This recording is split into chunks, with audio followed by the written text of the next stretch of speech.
semua, khususnya dalam lingkungan hidup. Kita tahu setiap tanggal 26 Juli kita selalu mengadakan Hari Ma'ruf atau penanaman ma'ruf secara nasional. Sekalipun sudah lewat, tetapi momentumnya tetap masih tepat karena di bulan Juli, tapi juga hikmahnya juga tetap ada sekalipun tidak tepat pada tanggal 26 Juli. Masyarakat memang harus peduli terhadap mangrove ini, terutama masyarakat yang ada di wilayah lingkungan pesisir. Tadi sudah disampaikan oleh beliau bahwa Jawa Barat termasuk juga Pulau Jawa adalah tanaman mangrove-nya paling banyak. Tetapi kita tidak bisa menghindar, tidak bisa menutup mata dan menutup telinga. Beberapa daerah yang dulu banyak mangrove-nya sekarang sudah habis karena memang kebutuhan pembangunan. Oleh karena itu pemerintah berusaha supaya tetap mangrove ini ada, habitatnya tetap ada, maka mengadakan kegiatan ini adalah salah satu solusi untuk tetap eksisnya mangrove di wilayah Jawa Barat, terutama di pesisir pantai.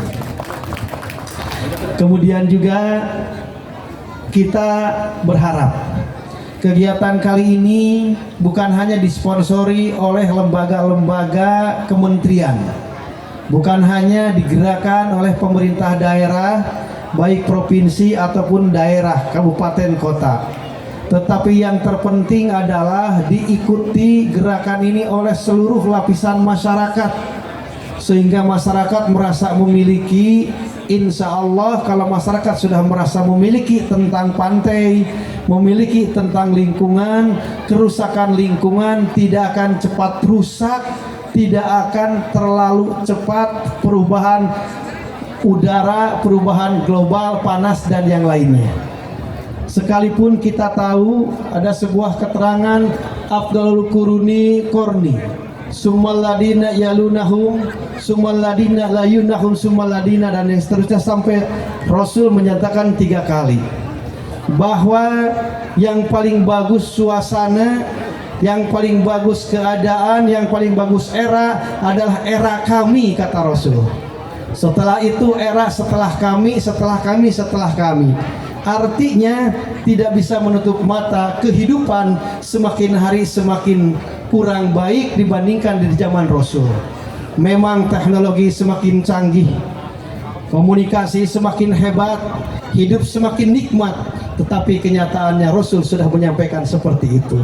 Tetapi kita tidak menyerah dengan begitu saja, maka kita harus ikhtiar supaya bumi tidak cepat rusak, supaya pemanasan global tidak terlalu cepat, dan juga supaya udara kita tidak terlalu cepat rusaknya. Maka kita ikhtiar antara lain dengan penanaman ma'ruf ini. Karena kita tahu kerusakan di muka bumi ini adalah karena ulah tangan manusia. Doharul fasada fil barri wal bahri bima kasabat aydin nas. Rusaknya bumi ini karena tangan-tangan ulah manusia yang merusaknya. Oleh karena itu harapan kami, program pemerintah tentang kepedulian lingkungan, program pemerintah tentang penanaman pohon, termasuk di dalamnya tanaman mangrove, jangan sampai hanya dilakukan dan digerakkan oleh pemerintah, tapi saya ingin juga para petani, masyarakat ikut peduli, ikut menanam terhadap gerakan-gerakan ini. Perlu Pak Sekjen kami sampaikan bahwa pemerintah Provinsi Jawa Barat yang hari ini dipimpin oleh Pak Gubernur Haji Muhammad Ridwan Kamil, dan sekarang sudah ada berita-berita katanya beliau akan menjadi wapresnya, amin. Siapa tahu beliau wapres dan menggantikan beliau di masa yang akan datang, amin juga. Jadi pemerintah provinsi sudah mengadakan program-program. Yang pertama program penanaman pohon. Awal kami program pada pemerintah tahun pertama yaitu 50 juta pohon. Tapi alhamdulillah dengan gerakan dan bantuan masyarakat kami sudah menanam sampai bulan ini yaitu sampai 82 juta pohon. Sangat luar biasa, melampaui target karena memang ini adalah gerakan yang sangat luar biasa dan didukung oleh masyarakat. Yang kedua, sebagai bentuk kepedulian Pemprov terhadap lingkungan yaitu Jumat menanam. Setiap Jumat pemerintah membagi-bagikan bibit kepada DKM dan juga kepada masyarakat. Termasuk saya suka melaksanakan jumling, Jumat keliling, dibagi bibit oleh Pak Kadis, tapi terkadang bibitnya sedikit Pak, yang minta banyak disediakannya sedikit, akhirnya kadang-kadang pas saya masyarakat Pak. Nanti ditambah ya Pak Kadis kalau saya ke Jumat keliling atau jumling. Yang kedua juga ada pasar Leuweung. Pasar Leuweung ini adalah membuat kegiatan di Leuweung, di kampung, dihadiri oleh masyarakat. Tujuannya tiada lain adalah untuk memberikan pengertian dan pemahaman kepada masyarakat. Jangan membabat hutan seenaknya, jangan menebang pohon seenaknya, dan juga harus peduli terhadap lingkungan dan yang lainnya. Karena terkadang masyarakat karena kebutuhan, maka apapun yang bisa jadi duit dijual jadi duit. Anak ingin sepatu di saat sekolah, tidak ada lagi hal yang bisa jadi duit kecuali pohon yang ada, sekalipun pohon itu menjadi sumber air bagi masyarakat. Cek aranjeuna pohon anu urang, tanah anu urang, kumaha urang we rek kumaha ogenan. Tetapi kan masalah pohon tidak bisa begitu saja, karena pohon bukan hanya manfaat untuk diri sendiri, tapi juga untuk manfaat untuk lingkungan. Dengan pasar Leuweung, mereka diberikan pengertian bagaimana cara mendapatkan uang dan bagaimana mereka supaya paham tidak menanam atau tidak membabat pohon dengan seenaknya. Yang kedua juga ada namanya OFOP, satu desa satu produk. Ini pun diantaranya adalah memberikan dorongan ekonomi kepada masyarakat yang ada di lembur, masyarakat yang ada di kampung supaya punya duit. Jangan sampai dia punya duit tetapi didapatkan dari hal-hal yang tidak bisa diperbaharui, dari hal-hal yang merusak lingkungan.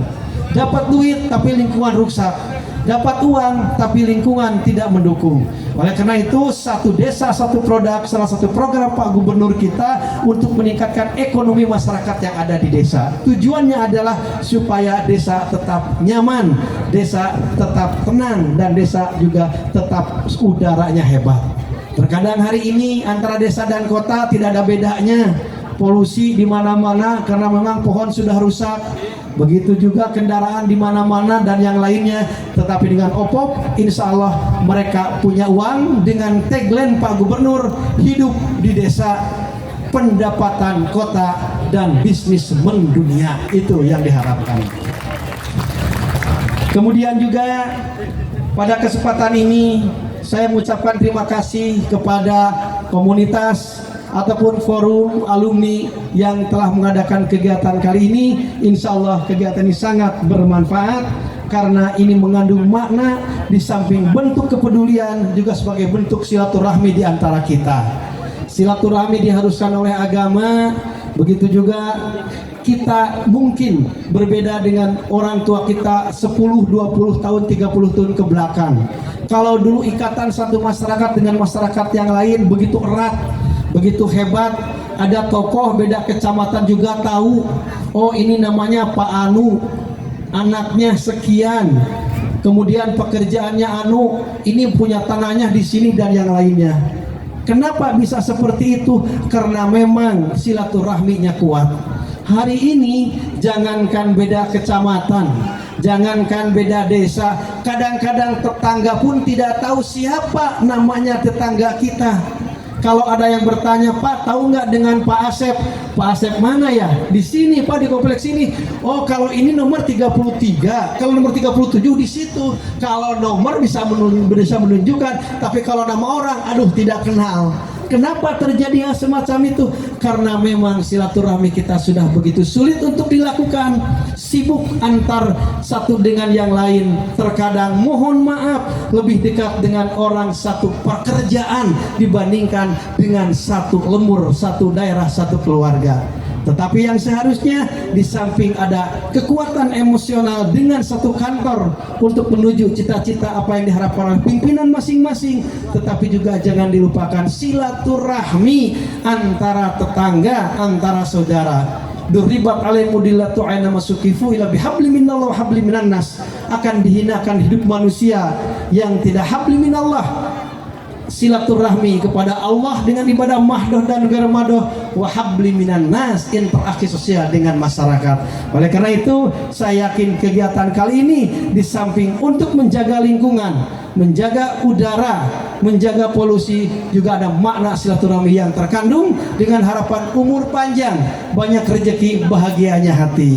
Terima kasih.